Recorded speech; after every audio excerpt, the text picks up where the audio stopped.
Since Pokemon Diamond and Pearl, it's been no secret that there was once a time where Pokemon and humans were no different from one another, to the point where they were so similar that even marriage was acceptable between the two. Legends Arceus, however, is not that time period, as in this current point in time, there's a clear difference between what humans and Pokemon are, and in fact, most humans are terrified of Pokemon. This being said though, in the story of Legends Arceus, there is mention of one story where a Pokemon has been confirmed to marry a human. And the Pokemon to do this wasn't Gardevoir or Machoke, it wasn't Lopunny or Lucario, but rather, it was Froslass, the Pokemon that married a human to later curse and kill her own husband.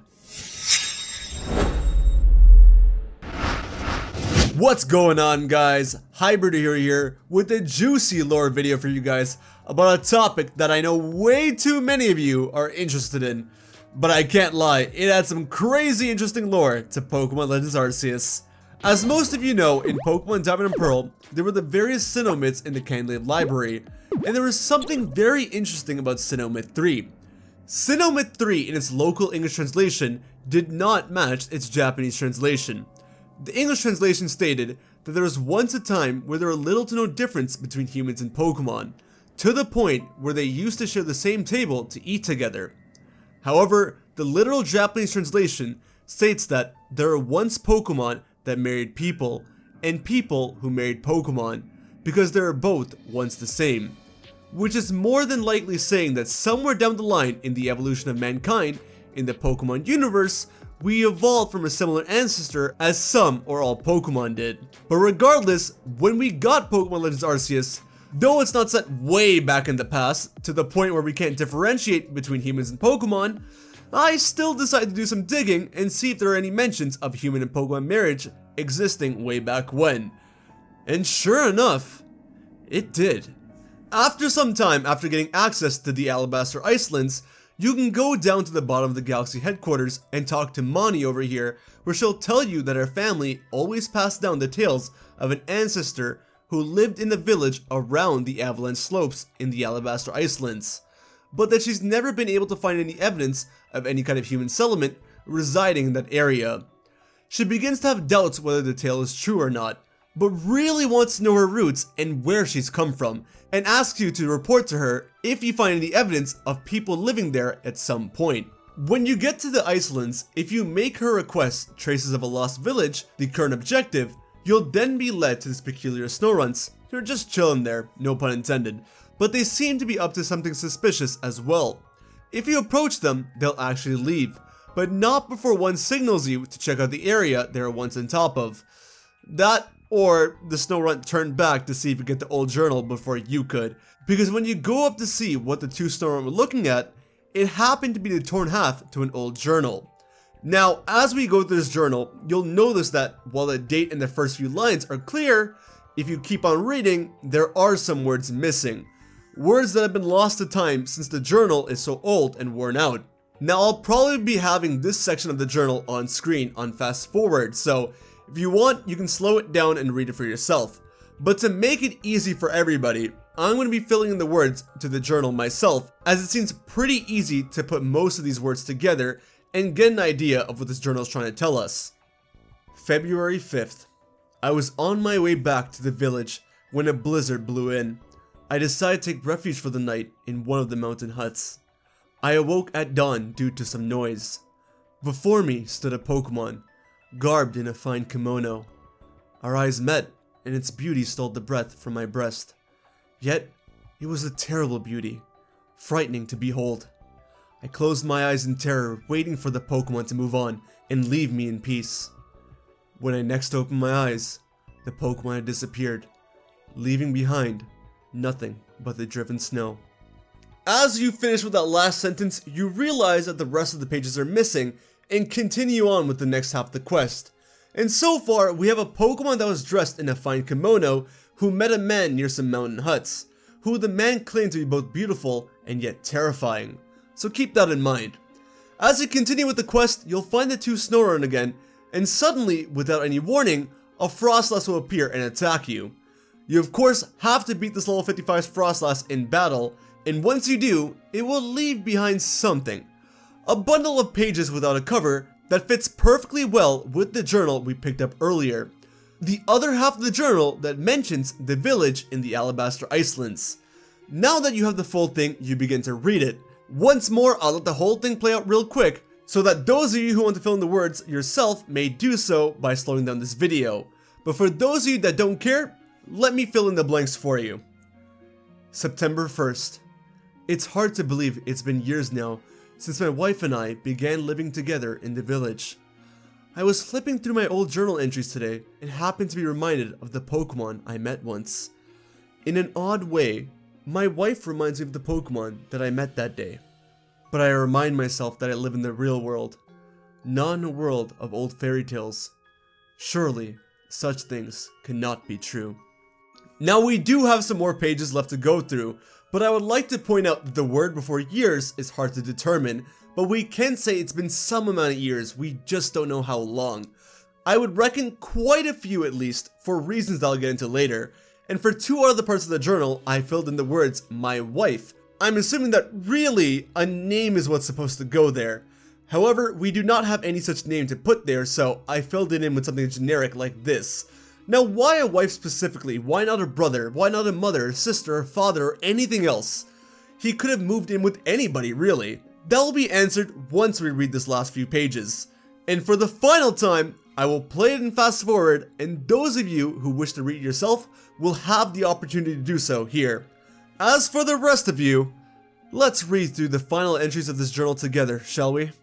January 3rd. Why did I do it? Why did I have to remember that Pokemon? Why speak of it to my dear wife? I regret it so much, but it's too late for regrets now. She is gone. I have lost her forever. I know it. She disappeared, leaving behind nothing but the driven snow. Oh, whoa, why did I ever speak of it?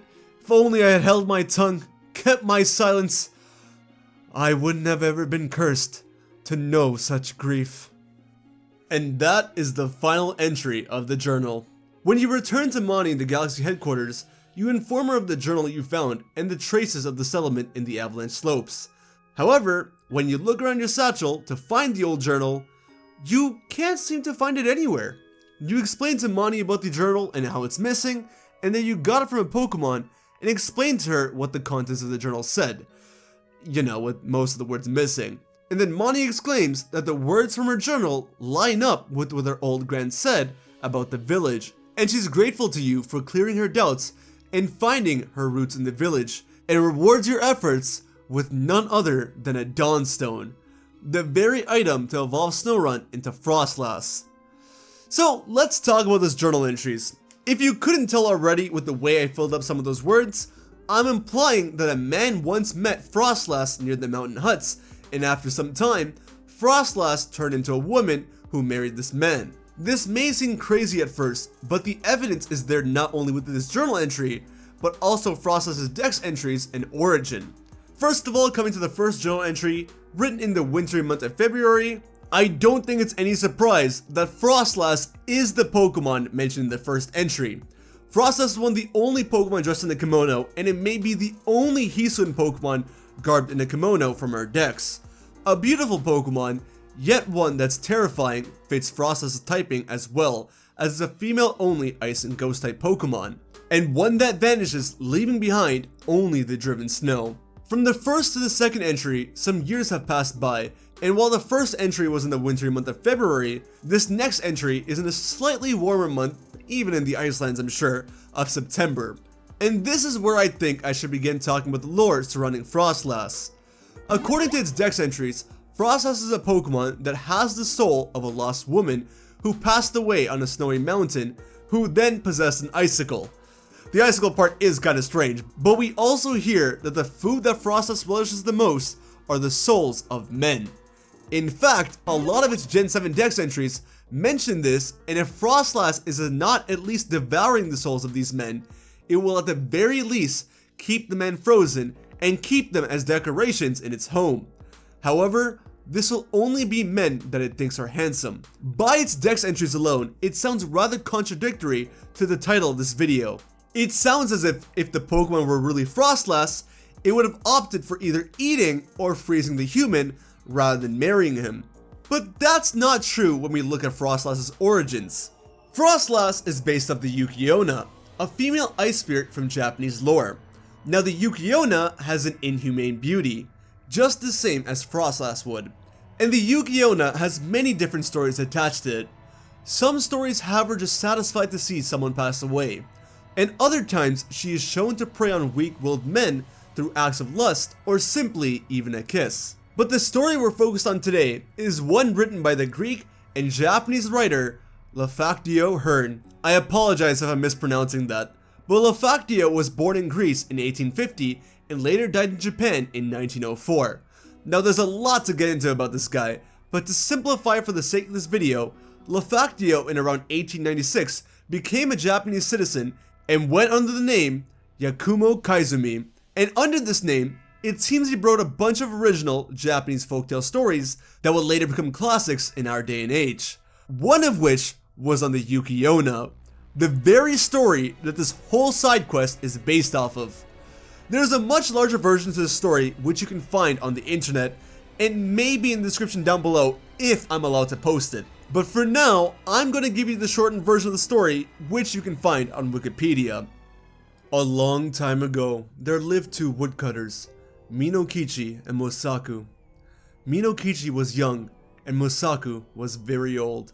One winter day, they could not come back home because of a snowstorm. They found a hut in the mountain and decided to sleep there. On this particular evening, Minokichi woke up and found a beautiful lady with white clothes. She breathed on the old Mosaku, and he was frozen to death. She then approached Minokichi to breathe on him, but stared at him for a while and said, "I thought I was gonna kill you, the same as that old man. But I will not, because you are young and beautiful. You must not tell anyone about this incident. If you tell anyone about me, I will kill you." Several years later, Minokichi met a beautiful young lady named Oyuki and married her. She was a good wife. Minokichi and Oyuki had several children and lived happily for many years. Mysteriously, she did not age.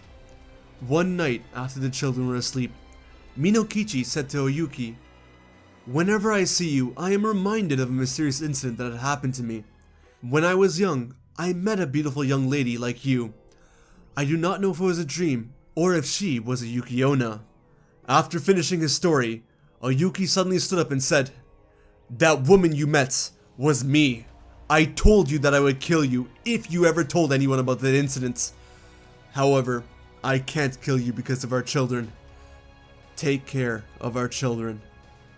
Then she melted and disappeared. No one saw her ever again. And with this, I think you can see connections to our side quest as well as this Japanese story. While Froslass and the Yuki-Onna normally prey on men, this particular story mentions one marrying a man and even bearing children with him.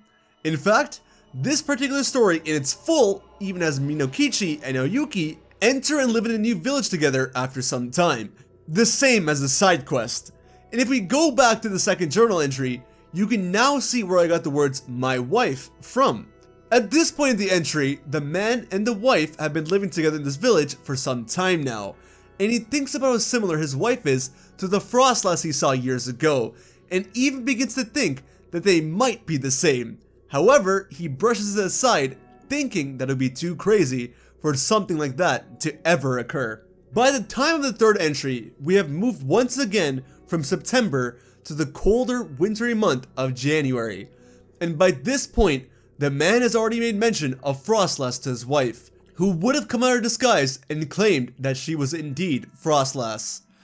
This would also mean that it's possible that Froslass made a deal with this man during the first journal entry where she would have claimed that she was going to devour his soul, but because of how handsome he was, she will spare him on the condition that he would speak of this to no one, and then she would later on take on the disguise of a Yuki and marry him.